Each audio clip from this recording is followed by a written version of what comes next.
Cela ne vous aura pas échappé pour justifier de la baisse du krach immobilier, puisqu'on n'a que ce mot à la bouche, ou de la baisse et du krach boursier, on ne pense que à la baisse de la démographie. La population est vieillissante, c'est un fait, on le sait.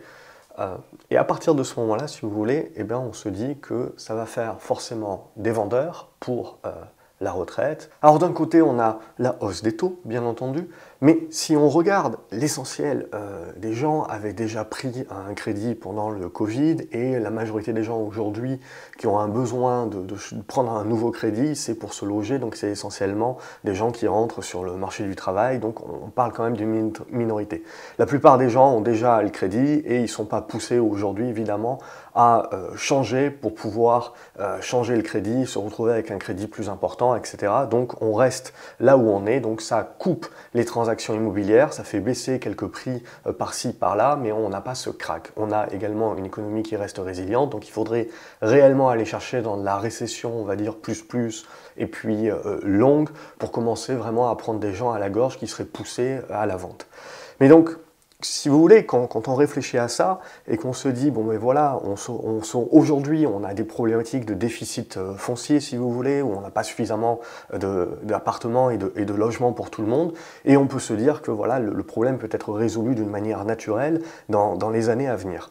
Mais au-delà de cela, si vous voulez, c'est évidemment balayer d'un revers de la main la question de l'immigration qui viendra politiquement, qu'on s'y intéresse, qu'on s'y intéresse pas, qu'on le veuille, qu'on ne le veuille pas. Il y a un moment donné, un certain nombre de pays occidentaux devront prendre un certain nombre de décisions pour savoir stratégiquement qu'est-ce qu'ils veulent faire. Il y a certains pays, moi je le vois par rapport à la Pologne, je veux dire, vous avez une immigration qui s'est faite avec de quasiment 2 ou 3 millions de personnes d'Ukrainiens. Bon, voilà, c'est une certaine immigration par rapport à cela, et il y a fort à parier que même à la fin de la guerre avec l'Ukraine, la majorité de ces Ukrainiens ne repartiront pas dans le pays. Mais toujours est-il, c'est un boom pour la Pologne qui a une problématique de vieillissement de la population qui est bien plus avancée qu'un pays comme la France, par exemple, qui fait partie encore, on va dire, de ceux qui sortent la tête, qui ont la tête encore au-dessus de l'eau par rapport à tous les autres pays. Mais au-delà de cela, cette problématique de démographie, si vous voulez, c'est la même problématique que tous les pays ont. Les États-Unis ont la même problématique et la Chine finira par avoir la même problématique, tout comme l'Inde aura la même problématique, c'est juste que ça va se faire, ça va se diffuser dans le temps. Les États-Unis aussi, ils ont une grosse immigration, on le sait, une grosse d'Amérique latine, etc. Donc à partir de ce moment-là, eux, la problématique, ça va être plus au-delà de 2030. Pour les Chinois, ça sera à partir de 2040 ou à 2050, mais on en est là.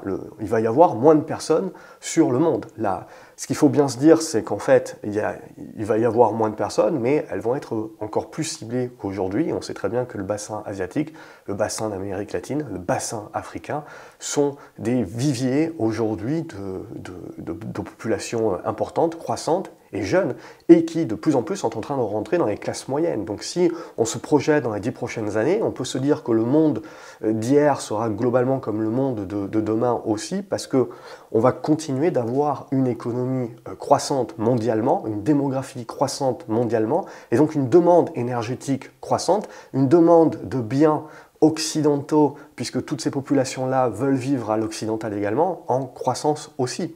Ce qui est très intéressant, c'est quand vous lisez plusieurs rapports, on voit bien qu'on part sur la transition énergétique et sur justement les énergies renouvelables dans les pays occidentaux, et donc on part sur, d'ici 2030, en effet, à une baisse drastique des besoins en énergie fossile de ces pays-là, mais globalement, les besoins en énergie fossile resteront équivalents, mis à part peut-être le charbon, mais quand on parle pétrole et quand on parle gaz naturel, on va rester sur des besoins mondiaux au niveau mondial équivalent parce qu'on va avoir une compensation, si vous voulez, des pays émergents qui, eux, vont encore augmenter. Ils vont continuer à faire du vert, ils vont pousser les investissements vers le vert, mais ils ont des besoins tellement énormes en énergie, si vous voulez, pour une croissance démographique et des besoins exponentiels et l'enrichissement également de leur société qui font qu'on gagne à peu près 100 millions de nouvelles personnes dans la classe moyenne. Donc ça, voilà, c'est important à bien prendre en considération, si vous voulez, dans les échelles de grandeur. Mais au-delà de cela, voilà, ce qu'il faut se pousser, c'est pour moi, je vois toujours la bourse et l'immobilier comme une relation d'offre et demande. C'est toujours cette question-là. C'est-à-dire, à un moment donné, vous avez beau avoir un marché qui est peu cher, s'il n'y a personne qui a de l'argent, qui a du pouvoir d'achat, personne n'ira acheter et donc personne ne pourra permettre de faire monter les prix. Donc, c'est toujours cette relation-là qu'il faut prendre en considération. Et il y a fort à parier, j'en avais déjà parlé dans un certain nombre de vidéos, que une des raisons pour lesquelles les marchés boursiers américains sont si représentés dans les capitalisations mondiales, c'est non seulement parce que, évidemment, leurs sociétés sont fabuleuses, etc., mais c'est parce que aussi, il y a un vivier d'acheteurs. Il y a un vivier d'acheteurs à cause du dollar, ou grâce au dollar, c'est selon chacun, si vous voulez, donc un vivier d'étrangers, mais vous avez un vivier interne parce que vous êtes poussé finalement par votre propre gouvernement à investir, à avoir des fonds de pension, à avoir des actions, parce que vous avez l'IRA, parce que vous avez le 401k, etc. Donc vous êtes poussé pour votre retraite à investir, et ça pousse à un certain nombre de flux. Et on peut avoir la même chose si on se projette sur un succès énorme du PER et que le gouvernement pousse en ce sens aussi si on regarde la France. Parce que la France, si on regarde, on est pas mal loti avec le PEA, le PER, etc. On a quand même un certain nombre de choses qui font. Mais on vient de 20 ans, si vous voulez, ou si vous êtes comme moi, on n'a fait que répéter que la pierre, c'est sûr, c'est sûr, c'est sûr. Et donc aujourd'hui, on se retrouve à quasiment 80% du patrimoine des Français qui est dans la pierre, le reste dans l'assurance vie, essentiellement dans de l'euro et puis quelques unités de compte par-ci par-là, mais globalement très peu en bourse. Mais ça, évidemment, ça peut changer. Et justement, le point central pour moi, en pensant vieillissement de la population et donc déclin démographique égale nécessairement crise dans l'immobilier, crise sur la bourse, mais essentiellement crise sur l'immobilier, baisse des prix drastiques, pour moi, c'est pas nécessaire parce qu'il y a un point crucial dont on oublie. Alors, d'une part, à court terme, comme je l'ai expliqué, globalement, le monde va rester toujours en déficit foncier, on va rester toujours en besoin de logements, etc. On ne construit pas suffisamment. Si tant qu'on n'a pas des récessions lourdes, on peut avoir des baisses de prix, mais ça va être quand même très localisé. Donc c'est toujours, je dirais, un marché qui reste fragmenté parce que voilà, vous avez des choses de qualité, à mon avis, qui ne bougeront pas trop, et les choses de moins bonne qualité, c'est ça qui va certainement bouger un petit peu plus. Mais pour moi, le vrai point central et la vraie question à se poser, on vient quasiment de 100 années, si vous voulez, de développement de la productivité, de développement démographique et donc de richesse, de création de richesse hors norme, énorme, exponentielle, historiquement énorme par rapport à tout ce qu'on a connu. Et donc, évidemment, à partir de ce moment-là où on commence à parler déclin démographique pour les... alors, ça mettra peut-être 10 ans, 15 ans, 20 ans, 30 ans, mais ensuite, on peut se dire, voilà, les 100 prochaines années seront très différentes, certainement, des 100 précédentes. Et donc, se poser la question, du coup, mon investissement immobilier, mon investissement boursier, je ne peux pas partir voilà, sur des projections. Et j'ai vu un certain nombre de personnes qui, ça y est, commencent à le mettre sur la table. Mais pour moi, le point central, si vous voulez, avant de se projeter sur ça, c'est de regarder toute la masse de richesse qui a été accumulée par les baby-boomers et qui sont à la retraite et qui en effet disparaîtront dans les 10 prochaines années, 15 prochaines années, 20 prochaines années. Évidemment, on leur souhaite le plus tard possible, mais c'est quelque chose de naturel. Mais du coup, qu'est-ce qui se passe ? C'est cette manne financière, c'est l'héritage. On est assis sur des milliards, des dizaines de milliards, selon les pays, de richesses. Alors, ce qui est le plus intéressant, qui vont devoir être transmises. Dans les années à venir, on est dans de la transmission et donc dans des héritages. Ça a déjà commencé, mais le gros de la vague va arriver. Et ce qui est très intéressant, c'est de se dire, mais aujourd'hui, les enfants de ces baby-boomers, les baby-boomers avaient encore eu des enfants assez jeunes, donc du coup, les enfants de ces baby-boomers, ils ont essentiellement entre 50 et 60 ans. Donc le gros des héritages vont être distribués à une population qui n'en a pas besoin, qui, à 50-60 ans, arrive déjà sur la retraite, globalement est déjà à l'abri, parce que ce que l'on constate, si vous voulez, c'est que, en gros, la part de population qui hérite, c'est 10% de la population. Donc on est déjà évidemment sur une frange qui est très limitée. Et cette part de 10% qui va hériter, la majorité d'entre eux, ils sont déjà à l'abri financièrement parce qu'ils ont également fait carrière, etc. Donc ça va découler sur la génération d'après, qui est en train actuellement de rentrer sur le marché du travail, qui ont 25-30 ans, et qui, eux, ont un certain nombre de besoins, et surtout qui ont une mentalité d'investissement qui est certainement très différente de leurs parents. Donc ça pose énormément de questions. C'est ça, pour moi, qui me fait tiquer. C'est pas tellement la démographie, etc. Parce qu'il peut y avoir des jeux d'immigration politique, etc. Il peut y avoir beaucoup de choses qui changent un petit peu la donne dans les années à venir, selon les stratégies qui seront employées par les différents pays.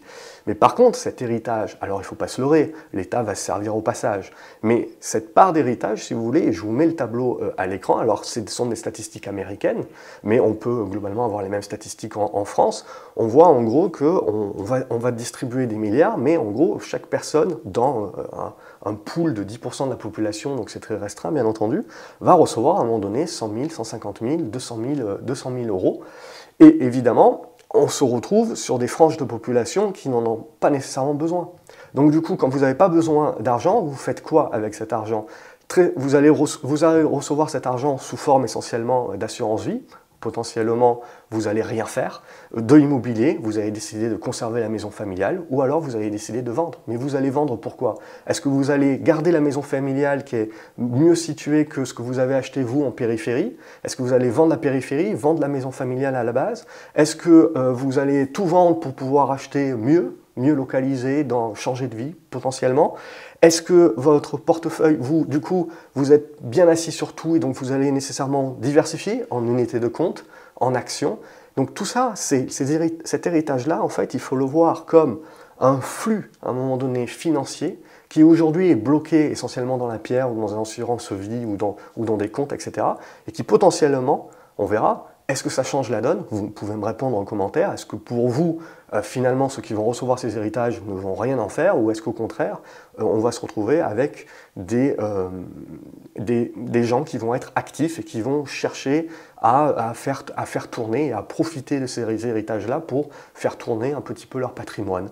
Et éventuellement, dans le meilleur des cas, une manne financière qui arriverait sur les marchés. Et vous le savez, moi, ce que j'attends essentiellement, si vous voulez, c'est qu'on se réveille un petit peu sur l'assurance vie, qu'on se rende compte que de plus en plus de personnes se rendent compte que, voilà, même avec les taux qui montent, vous avez un lag, donc vous pouvez pas proposer sur les assurances vie un taux d'intérêt qui est vraiment très important actuellement. Et donc, petit à petit, que ça pousse les gens à aller chercher de l'investissement. Évidemment, c'est plus risqué, mais comme tout, et comme l'immobilier, on a tendance à l'oublier, mais peut-être qu'on sera rappelé à l'ordre dans quelques années. Donc voilà, je voulais pour moi poser ça sur la table en guise de réflexion. La démographie, c'est très important, oui, c'est pas le seul point, surtout si en tant qu'investisseur, on évite de se projeter à 20 ans ou à 30 ans, c'est très compliqué de prendre déjà des décisions d'investissement par rapport à ça. Si on se plante, on plante l'investissement d'une vie. Pour moi, on essaye de se projeter sur des sous-vagues à plus moyen terme, et donc déjà sur les 10 prochaines années. Et notamment donc avec ce point d'héritage massif dans le monde occidentalisé, qui va arriver, qui est déjà en train d'arriver, et qui va être poussé, je dirais, à son paroxysme, et qui pour moi, donc, peut changer en fonction des mentalités. On le voit bien, les jeunes investissent différemment que leurs aînés, peut pousser éventuellement des changements d'investissement structurels, et ça peut pousser des flux sur des classes d'actifs qui peuvent du coup, nous en tant qu'investisseurs, nous intéresser. Parce que moi je pars du principe que les fondamentaux sont importants, mais vous avez besoin des flux pour qu'on décide ensuite de valoriser les fondamentaux. C'est ça pour moi qui est le plus important. Je vous attends dans les commentaires pour savoir ce que vous en pensez, et je vous dis à la prochaine vidéo. Merci encore pour tout votre soutien, et à la prochaine. Salut les graphes.